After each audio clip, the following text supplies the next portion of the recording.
Gente, então, salvei a outra live, encerrei, pra gente não perder. E aí a companheira Vanessa vai voltar. E aí a gente vai fechar o pensamento com Carolina Maria. Vai trazer só mais um poeminha de Lívia Natália. E aí a gente faz as considerações finais, tá?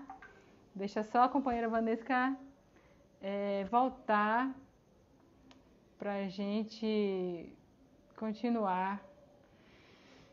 Nossa, são questões tão profundas relacionadas ao racismo que realmente mexem muito comigo, mexem muito com a gente e realmente em uma live fica pouco, né? O espaço fica muito pequeno pra gente trazer tudo, né? Porque não é algo, né, que a gente fala. Só de Maria Carolina, né, daria pra gente fazer um mini curso, uma aula, né, só pra falar sobre ela, né. E aí, sobre Vanessa que a gente teria, né, mais uma aula só pra falar sobre o processo de transição, depois pra falar sobre o movimento dela na academia, né, nos espaços da universidade. Vanessa, fala oi aqui pra poder adicionar você. E aí, você continua falando sobre Maria Carolina. Carolina Maria. Eu vi que você entrou, preciso que você dê oi e aí eu chamo você aqui.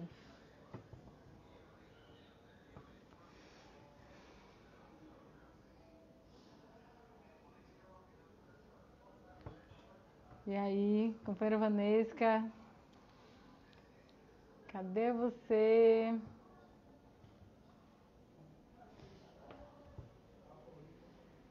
Isso.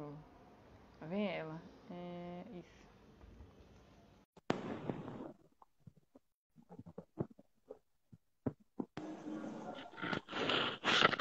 Pronto, voltamos. Entendeu, né, amiga? Pra gente não perder a outra live, aí, como finalizou aqui os segundos, eu preferi salvar e aí a gente volta sem correr, né? Sem agonia, e aí a gente finaliza. Mas não é pra finalizar agora, não. Fala de Maria Carolina, aí a gente fala um pouco de Lívia e aí depois a gente faz as considerações finais, tá? Vai, continua. Assim, é isso, né? Quando você traz esse fragmento, né, que ela faz essa observação, né, do, da bebida, né, desse universo onde ela cresceu, onde ela foi criada, onde tinha as memórias dela, que são as nossas memórias, né, de certa forma, que acaba, na verdade, sendo resgatado um pouco com essas memórias, né, com esse diário dela. E eu acho que é muito isso, né? A potência de Carolina é porque ela nos toca de uma forma muito visceral, né? Muito visceral. Acho que todo mundo devia conhecer, né? A trajetória de resistência do povo negro no Brasil, principalmente das mulheres negras, o quanto elas foram e quanto elas são, né? Resistentes. Então, assim, nós temos uma trajetória, né? Muito forte, muito potente. Isso é muito marcante. Eu estava, quando me vê Carolina, me vê muito nesse lugar de vida preta, né? E, e aí, você pediu para falar sobre a questão de Lívia, não foi isso? Ah, Sim, porque, sim, queria falar sobre Lívia. não é? Você Porque adora ela é um Lívia, eu tô exemplo de. ligada. Ela é um exemplo de Eu acho representatividade, né? Ela tá num isso. lugar muito legal, assim, né? Aí a Os gente tem livros a menina preta dela. que olha pra Lívia e diz: eu quero ser igual a ela. Eu quero ser doutora igual a ela. Eu quero ser professora igual a ela. Os livros de Lívia eu conheci numa fase, né? Imagina, conheci assim, há pouco tempo que eu tive realmente conhecimento, né, da obra dela e me marcou muito, né? Eu, assim, devorei os livros dela de poesia, porque tem uma coisa em Lívia que para mim me marcou muito, é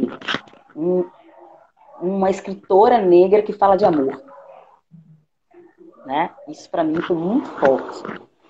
porque a gente está muito acostumado a falar de dor, né? Falar de dor. E uma fala dela que me marcou muito foi sobre isso, né? Os questionamentos que ela teve, né? Por escritora de querer falar de amor, falar das dores, falar das nossas angústias, porque o nosso corpo é tudo isso também, né? E o racismo, ele é tão perverso que ele atravessa tanto, né? A nossa existência, que é como se a gente não parasse, né? Militância não tem férias, você não respira. Você até tenta respirar, mas o racismo ele não deixa, né? E quando a gente quer falar somente de nossas afetividades, ela acaba sempre também transportada para esse lugar. E eu acho que nesse sentido, né, a obra de Lívia sempre me tocou muito, porque ela fala dessas nossas dores, né, mas também fala da nossa afetividade, porque de uma certa forma, o que Berruc nos ensinou, né, tem muito sentido, porque somente o amor cura, né? E, e essa nossa história, né, ela não nos é retirada essa possibilidade de amar, né? Porque os caminhos de dureza, né, de resistência, de labuta, são tão duros, né? Os privilégios, eles são tão marcantes, porque racismo é isso, né? Racismo é privilégio, né? Privilégio de você não ter as condições materiais de existir, né? O privilégio de que você sempre correr, né? Quando o outro está só caminhando, né? O privilégio de que vai receber um 10, mas você nunca é suficiente. Eu sempre marcou na minha trajetória acadêmica, né? Eu sempre era melhor aluno da sala, eu sempre tirava melhor as notas, mas nunca era melhor. Não que isso significasse muita coisa, né? Porque enquanto docente eu dei esse tipo de julgamento, nem esse tipo de estereótipo com os estudantes. Mas é interessante que, como os negros, é sempre insuficiente, né? Toda nossa trajetória é insuficiente, porque é necessário sempre ser mais. Porque a perversidade do racismo, ele está nesse sentido, tá? E aí, tem alguns poemas da Lívia que ela marca muito. Tá? Pelo menos a minha trajetória marcou. Eu fui no lançamento um dia do livro dela, o último, mais recente, que é O Dia Bonito para Chover. Me marcou muito, porque eu estava já no processo terapêutico, né? E eu sempre fui uma mulher muito coletiva, sou uma mulher muito coletiva, eu gosto muito de andar com muita gente, né? E a gente entende que algumas vezes é preciso andar só. E nesse processo eu fui sozinha no lançamento do vídeo dela, porque eu não encontrei companhia, e eu fiz, tá na hora de botar essa terapia para funcionar, né? Eu fui. E a gente entende o significado do Ubuntu, né? Porque a gente não está só. Quando eu cheguei, assim, eu me senti em casa, e encontrei um debate falando sobre justamente amor, afeto, estabilidade afetiva e quanto que as águas curam, né? Porque a trajetória de Lívia é marcada pelas águas, né? Ela fala muito isso nos seus textos. E aí quando você me pediu de poesia, eu até pensei em uma aqui, que para mim foi assim, nessa fase mesmo de transição, né? De doutorado, porque quem chega nesse lugar, né? Sabe o quanto de sacrifício ele existe pelo caminho e quão solitário ele é, né? Você não poder estar muito com seus amigos, você não poder fazer o que você quer, porque você tem um caminho, né? Que quando não se é de privilégio, onde você tem que estudar, onde se trabalhar, né? Eu escrevia de madrugada, né? Que era o tempo que se tinha para fazer. Então é um poema dela que chama Da Cura, que para mim, assim, me emocionou muito quando ela leu, né? Nesse lançamento. Que ele diz mais ou menos assim, né? Já amei sem me dar porquê. E todo jasmim negro ela colhido, apenas maduro, do meu quintal. Já amei e as mãos ardiam tanto que soltei no ar, pomba voando, com asas feitas de esquecimento. Já amei sem verdades, amor sem dobras, e a velocidade lacerava minhas pontas dos pés. Já amei de mais constante, lambendo o ar da voz e do sopro úmido, lancinante, fiz fogueiras que não me dormiam acesas jamais. Já amei atando os nós da ausência, tecendo da costela um homem inteiro. E acendi os gravetos de um amor, todo feito contra o vento. Amo hoje esta mulher, eu, no espelho de onde me vejo, e as águas do que desejo me transformam em imensidão. E aí, assim, quando ela coloca no título da cura, é muito isso, né? Porque o nosso processo de descoberta, né, dessa identidade que nos é tomada e ela é dilacerada pelo processo do racismo, ela de fato liberta, né? Você entende o sentido da liberdade, né? E que é muito duro para as mulheres negras, né? Nesse processo onde as estéticas, né? Onde as imagens, onde o corpo, ele tem um padrão de que não é nosso. Não que a gente reivindique padrão, né? Mas as diversidades, elas sempre anuladas. E nesse sentido, né? Esses espaços, esses encontros, essas rodas de mulheres negras, para mim sempre foram espaços terapêuticos, porque quando eu achava que era um problema só meu, quando a gente vê, é um problema de todo mundo, né? Porque a gente está sempre, na verdade, né, de fora. É como o Celi Carneiro fala, né? A gente atravessa mesmo as opressões, né? A gente atravessa no corpo da mulher negra a opressão, né? De gênero e de raça com muita força. E isso tem um peso muito grande, né? O que não significa que desresponsabilize os outros de discutir essa questão do racismo, né? Porque eu acho que isso é o que é mais perverso. Porque muitos acabam deslegitimando o lugar de fala como se fosse a pena dos excluídos. Muito, todo mundo tem lugar de fala. Esse é o aprendizado, né? Porque lugar de fala é quebrar privilégios. E se isso não for suficiente para que você entenda de que as lutas, seja ela de gênero, de raça, né, e qualquer opressão, ela é de todo mundo, que só pode haver liberdade de fato na sociedade, de todos serem iguais, né? Então, deu errado, a gente tem que voltar, né? Porque realmente não dá para se pensar em liberdade se ela é seletiva. Uou, fantástico. É exatamente isso. E eu gostaria imensamente de agradecer a você, Vanessa, por atender ao chamado, por aceitar a missão e por ter vindo aqui encher a nossa noite com afetos, com poesia e com sua história de vida, de luta e de resistência. E gostaria de te dizer que a nossa casa vai estar sempre aberta para que você venha mais vezes, para que você traga todas as suas, né, discussões, né, que você possa contribuir cada vez mais para esse coletivo que realmente se comprometeu em abraçar a causa das minorias, né, através da doença do alcoolismo, mas não só, né, não só pelo alcoolismo feminino, mas por entender justamente que esse lugar de fala, como você mesma trouxe, né, é o lugar de todos nós.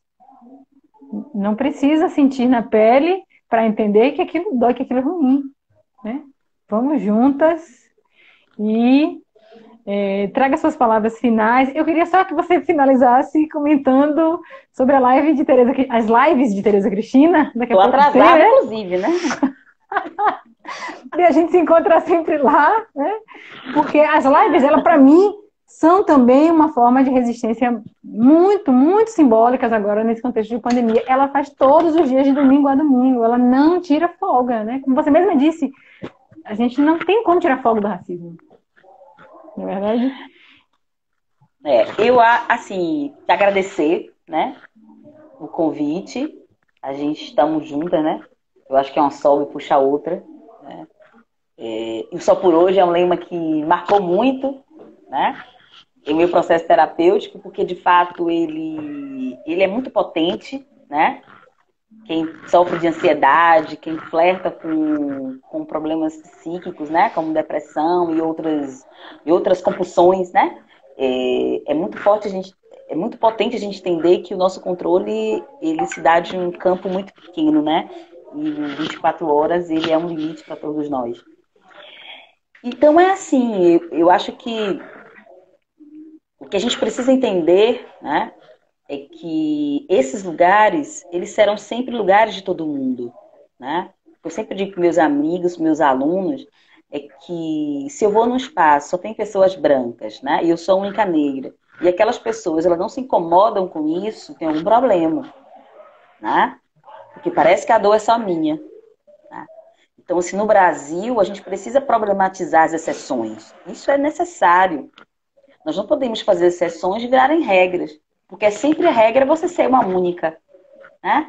E isso é um problema. Por que os outros não tiveram acesso? Por que os outros não tiveram as mesmas oportunidades? Tá? E isso precisa ser questionado. Por que os autores negros, por que os artistas, por que São Avarista foi reconhecida, né?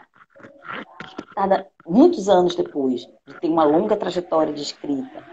Tá? Por que os cantores, os artistas negros são sempre aqueles, né, que batalham? A Tereza é uma delas. Eu vi uma live dela com Marine Castro Manuela e que me marcou muito, que ela falou assim, olha, gente, eu também não tenho patrocínio, outra vez eu também não tenho patrocínio, né? Mas por quê, né? Não tem patrocínio. Essas lives, né? Por que que você tem dia que dá 15 mil, né? Eu já vi a live dela estourar e você vê lá, não tem patrocínio. Por que será? Porque o racismo, ele marca, né? Ele é potente nesse sentido. E as lives da TT, né? A intimidade, é muito nesse sentido terapêutico, né? Porque é um espaço onde as pessoas se encontram, né? Reconhecem e podem falar de alegria no momento que é tão triste. Eu concluo minha fala trazendo um pouco isso, né? Me lembrando muito um texto que eu li recentemente da Conceição Evaristo, que fala sobre isso, né? Perguntaram, você está fazendo o quê? Eu falei, eu estou vivendo muito mal, né? Eu não estou atravessando esse momento. Ela diz, esse momento está me atravessando. E eu acho que é muito isso na pandemia. A pandemia está atravessando todos nós. E cada um encontrando as suas possibilidades, né, de sobreviver a esse momento. Porque a nossa batalha hoje é meramente de sobrevivência. E esses espaços, né, que nos dão um pouco de alegria, mesmo sendo espaços tão duros, tempos tão duros, eu acho que eles é um pouco de acalanto, né? De esperança, de que é possível, né? As mudanças, as transformações, né? E as descobertas a partir desses espaços e esses círculos, né? De afeto. Então, assim, é um tempo, né? De andar com fé. Eu vi hoje uma explicação dela, das lives na televisão, que foi fantástico, né? Porque eu acho que é isso, né? É um tempo de a gente andar com fé na gente mesmo, né? Eu acho que é fé no ser humano, acreditar que a gente vai encontrar caminhos para sair desse processo, né? O menos dilacerado possível, porque viver bem ninguém está vivendo, né? Não é possível. Viu? Então, assim, agradecer. Né? Daqui a pouco eu te encontro lá na live de DT. Isso mesmo. Eu agradeço a todos os presentes, né? Teremos mais encontros, teremos mais lives, e agradecer novamente a companheira Vanesca. E eu desejo a todas nós e a todos nós mais 24 horas de sobriedade, de resistência, de afeto e de lutas, né? Vamos juntas, né? Uma sobe e puxa as outras. E é isso aí. Obrigada, companheira. E fiquem com Deus. Um beijo, gente. Gratidão.